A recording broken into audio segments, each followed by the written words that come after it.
সম্ভাবনার তিনটি দরজাই খোলা ছিল। গল টেস্টের ভাগ্যে বাংলাদেশের জয় সবচেয়ে এগিয়ে, সেই সম্ভাবনা সবচেয়ে এগিয়ে ছিল। শ্রীলঙ্কাও জিততে পারত অথবা ড্র হতে পারত, শেষ পর্যন্ত ড্র হলো।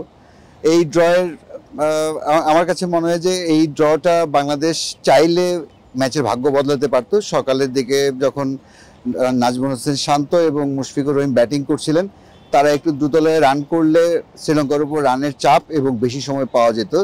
তারপর বৃষ্টি অনেকটা সময় কেড়ে নিয়েছে, কিন্তু শুরুর দিকে মনে হয়েছে যে মুশফিকুর রহিম 50-এর দ্বার প্রান্তে, নাজমুল হোসেন শান্ত ব্যাক টু ব্যাক সেঞ্চুরির দ্বার প্রান্তে, এই জায়গাটায় ব্যক্তিগত প্রাপ্তি অপ্রাপ্তির জায়গাটায় আমার কাছে মনে হয়েছে যে বাংলাদেশ দল কিছুটা সময় নষ্ট করেছে। তারপরও নাজমুল হোসেন শান্ত উভয় ইনিংসে সেঞ্চুরি করেছেন। পার্সোনাল ল্যান্ডমার্ক হিসেবে দারুণ, বাংলাদেশের প্রথম অধিনায়ক এবং সারা বিশ্বেই অধিনায়ক হিসেবে ম্যাচে দুই ইনিংসে সেঞ্চুরি করার এটি 17তম ঘটনা।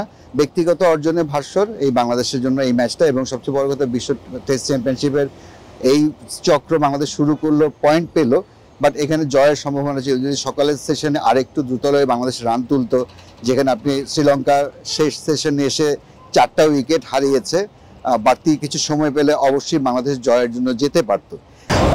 ড্র হলে দুদলই খুশি, এবং এই ম্যাচটা আসলে বিশেষ করে একজন শ্রীলঙ্কানের জন্য দারুণ আবেগের ম্যাচ। অ্যাঞ্জেলো ম্যাথিউস দীর্ঘ ক্যারিয়ারে শ্রীলঙ্কার স্টলওয়ার্ডদের একজন। মুশফিকুর রহিমের সমসাময়িক, একই সঙ্গে তারা অনূর্ধ্ব-19 ক্রিকেট খেলেছেন। আজকে মাঠে একটি মজার দৃশ্য দর্শকরা উপভোগ করেছেন শ্রীলঙ্কা ইনিংসে যখন অ্যাঞ্জেলো ম্যাথিউস যখন ব্যাটিংয়ে ছিলেন। বাট অ্যাঞ্জেলো ম্যাথিউস আমি বলবো যে শ্রীলঙ্কা ক্রিকেটের আইকন শুধু না, মানে তাদের শ্রীলঙ্কার ক্রিকেটে অনেক আইকন আছেন, তাদের একজন।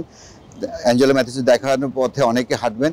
তবে এই ম্যাচ থেকে বাংলাদেশের প্রাপ্তি আমার কাছে মনে হয় যে শুধু পয়েন্টটাই।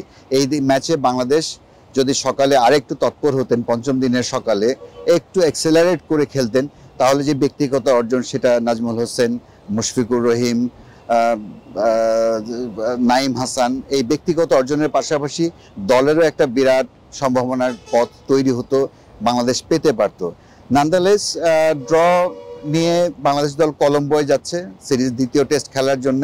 আমরা প্রত্যাশা করতেই পারি যে এই ম্যাচ যেভাবে বারবার বাক বদলের পর বাংলাদেশ ড্র করে বেরিয়েছে, সেই অনুপ্রেরণা থেকে সিংহলী স্পোর্টস ক্লাব গ্রাউন্ডে যে সেকেন্ড টেস্ট আছে সেখানে আরেকটু বেটার ইন্টেনশন, রান বা উইকেটের ব্যাপার না, ইন্টেনশনটা আরও ইতিবাচকতা আমরা দেখতে পারবো টিম প্ল্যানিংয়ে।